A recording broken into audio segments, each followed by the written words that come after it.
Hola a todo el mundo, en esta sección de mi canal de YouTube voy a hablar de mis referentes, de su biografía y de por qué los considero mis referentes. Y ojo que matizo y remarco que son referentes y no ídolos, porque no creo que sea sano idolatrar a nadie ni perder el culo por nadie famoso que nunca sabrá de tu existencia.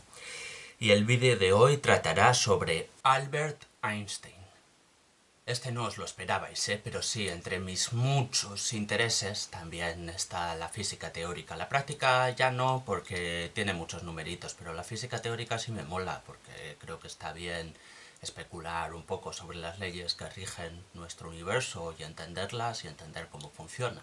Así que, bueno, eso, vamos al grano, que si no este vídeo va a ser muy largo. Albert Einstein nació el 14 de marzo de 1879 en Ulm, en una familia judía, aunque en 1880 la familia se trasladó a Múnich. Allí el padre y el tío de Albert, Hermann y Jakob Einstein, respectivamente, fundaron una empresa de aparatos eléctricos que fracasó y les dejó endeudados. La madre de Albert era Pauline y su hermana pequeña Maya, para que conozcáis ya a toda la familia.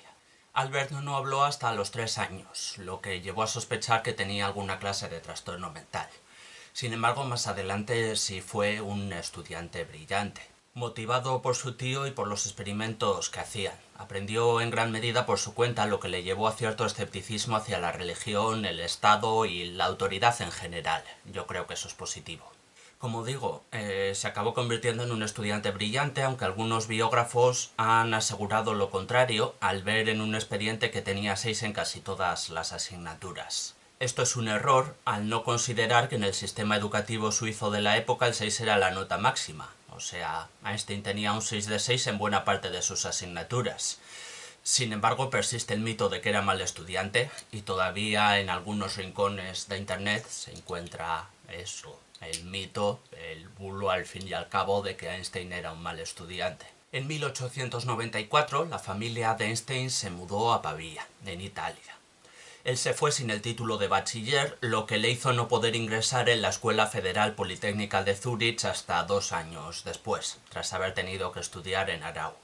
Durante sus años de universitario, orientado a la física, Einstein fue influido por diversos filósofos, entre los que podemos contar a Spinoza, Hume, Kant, Ernst Marx o Karl Marx, a quien ya he dedicado un vídeo.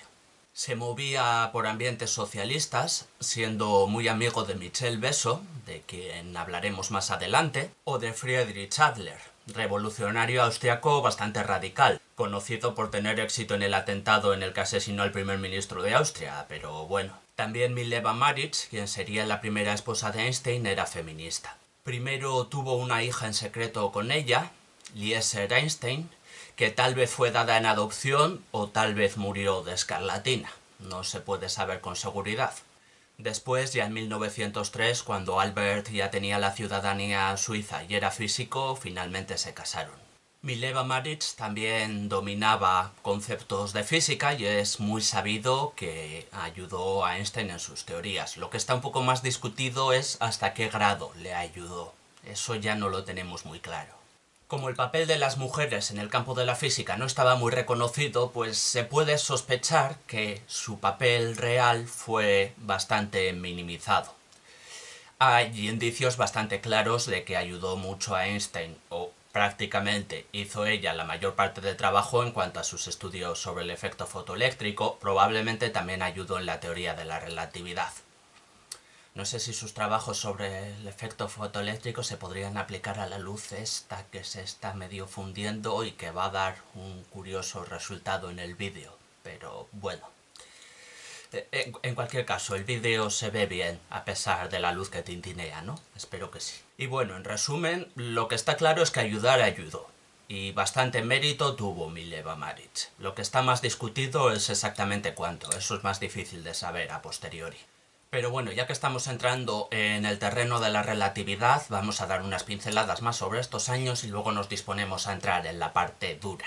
En 1904 nació su segundo hijo, Hans Albert Einstein.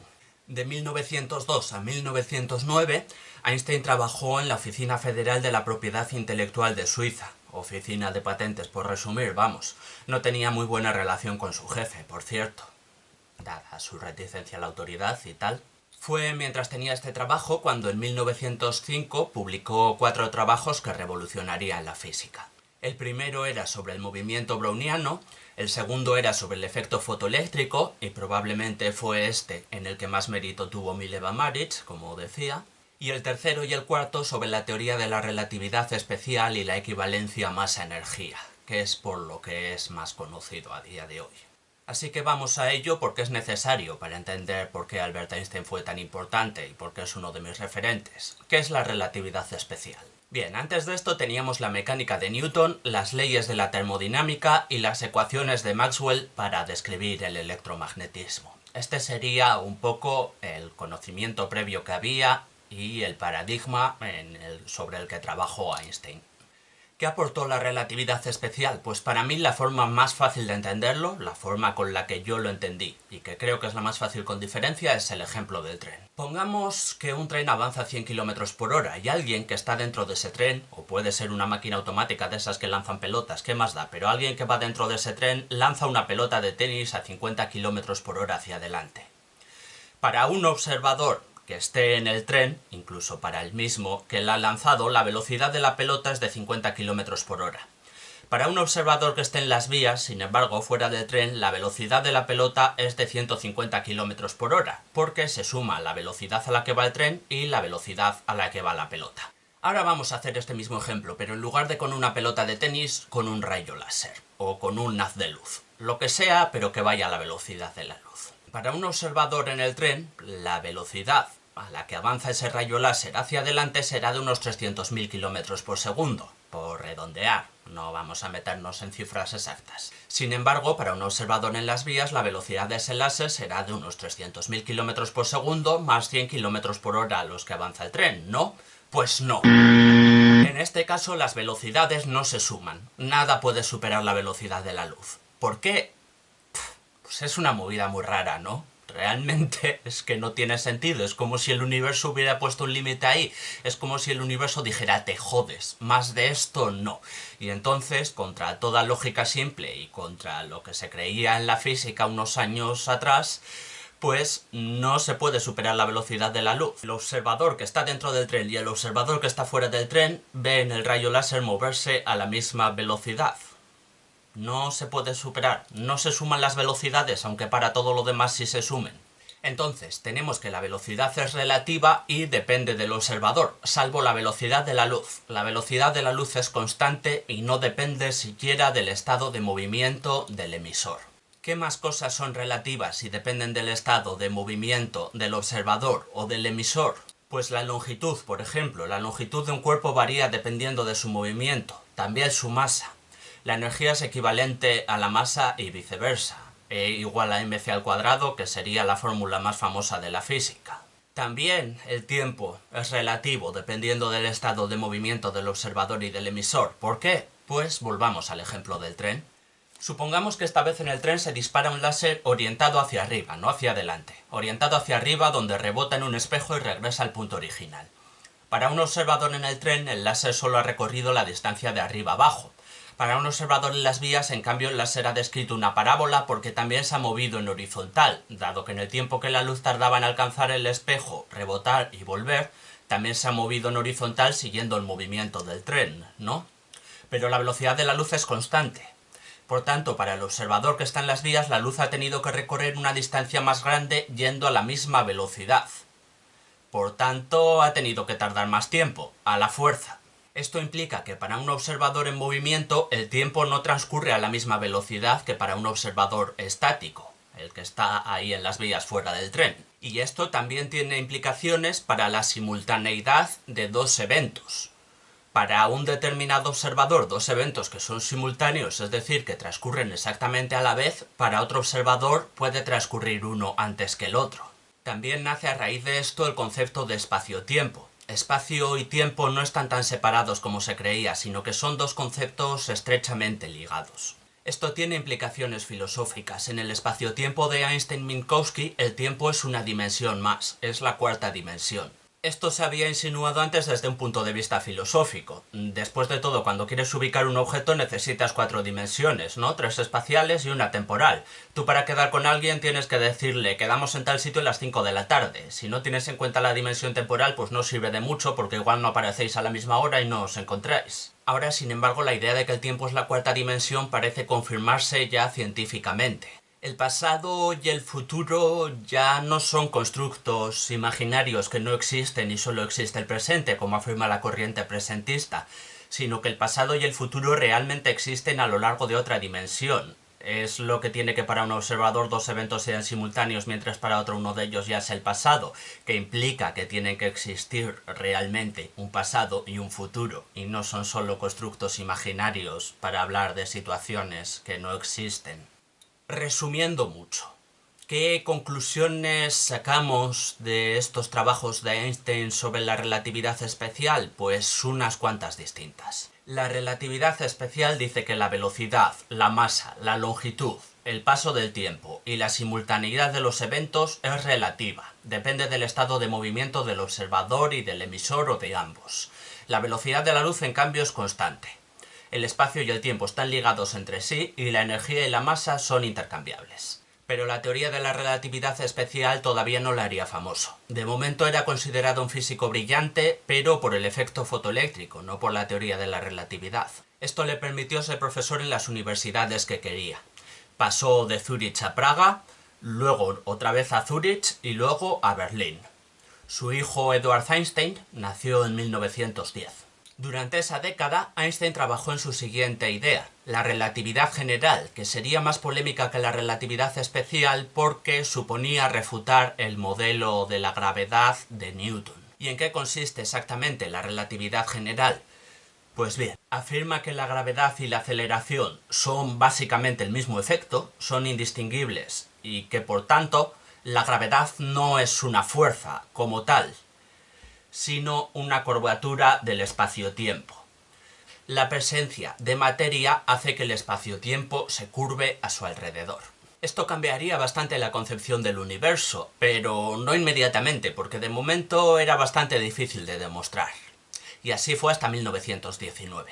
El 19 de mayo de 1919 se produciría un eclipse solar total, y desde distintos puntos de la Tierra se intentó aprovechar este efecto. ¿Y por qué? Pues porque según la teoría de la relatividad general, el campo gravitatorio que produce el Sol debería distorsionar la luz de las estrellas que viaja hacia la Tierra. Eso significa que si observamos desde la Tierra las estrellas de noche y de día, su posición aparente en el cielo cambiaría bastante y se podría observar un cambio.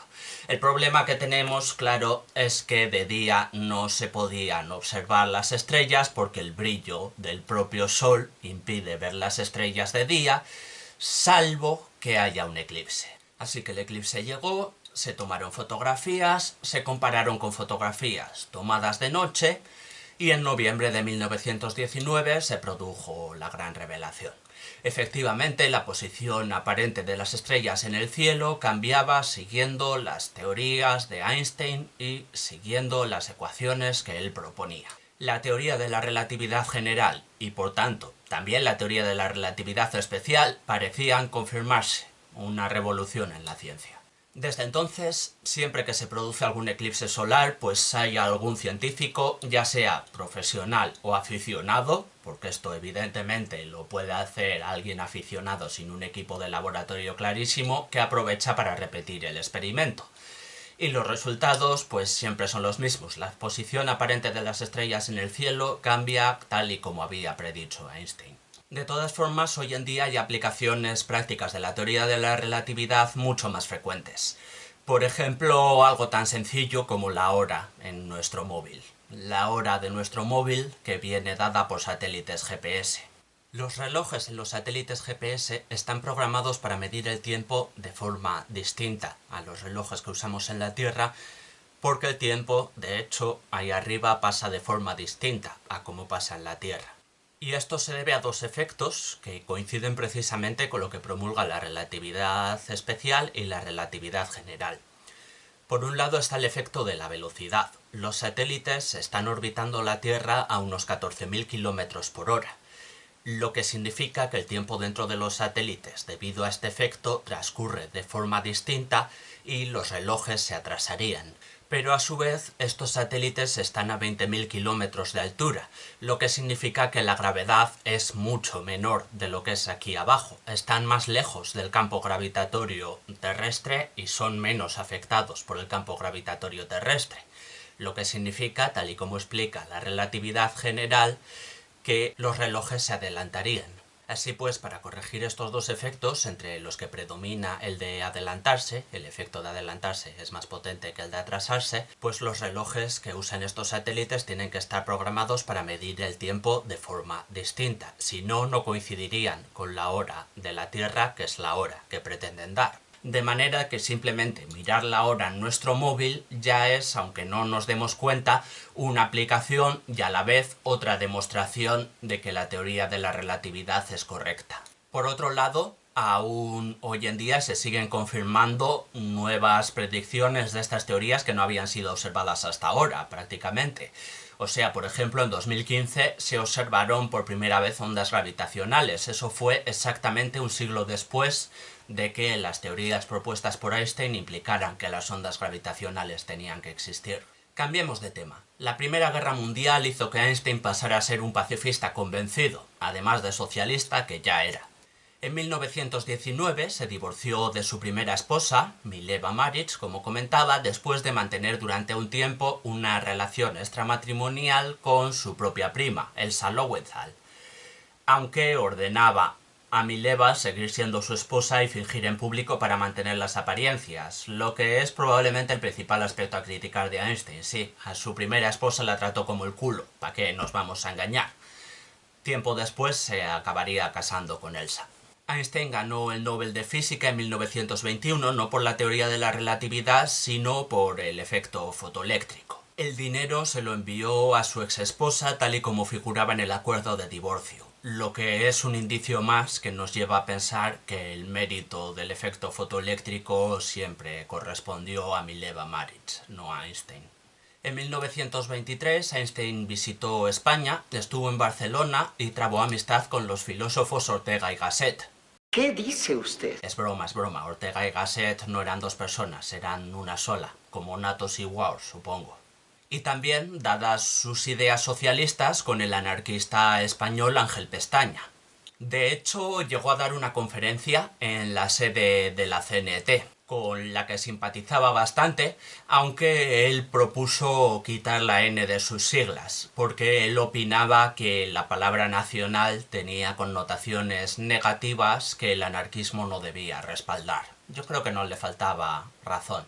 La verdad es que Confederación Nacional del Trabajo, pues igual no es el nombre que mejor encaja en una asociación anarquista, pero bueno, sin más. En la física, Einstein era firmemente determinista. Le costaba asumir, por tanto, el indeterminismo que muchos otros científicos parecían deducir de los descubrimientos que se estaban haciendo en la mecánica cuántica.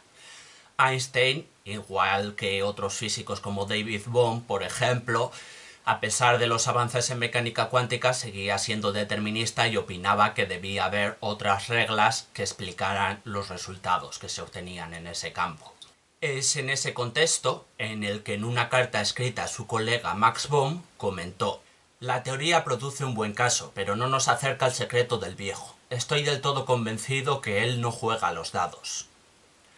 Esta frase ha sido a menudo simplificada como «Dios no juega a los dados» con el universo, lo que me parece una traducción bastante cutre, porque en esta traducción se da a entender que Dios y el universo son dos cosas distintas, que no es lo que creía Einstein.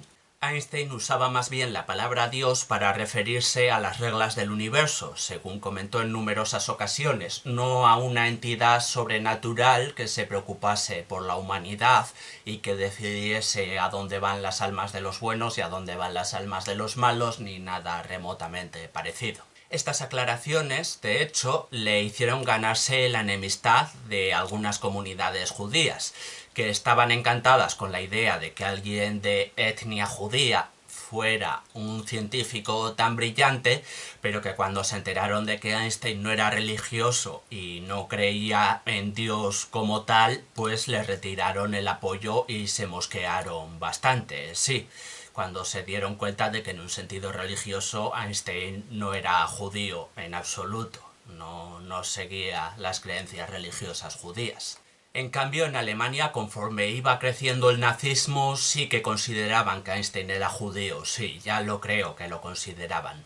Los nazis se oponían a sus ideas e intentaban desprestigiarle incluso en el campo científico. Fue en ese contexto cuando en 1931 se publicó 100 autores contra Einstein, que recogía las declaraciones de 100 científicos opinando que las teorías sobre la física de Einstein estaban equivocadas. Esto dio lugar a una anécdota muy conocida.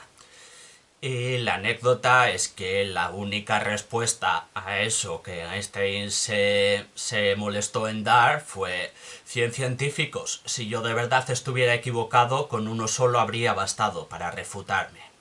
En diciembre de 1932, poco antes de que Hitler llegara al poder, Einstein, que ya tenía 53 años en la época, se mudó a Estados Unidos. En Estados Unidos hay menos anécdotas de su vida, la verdad.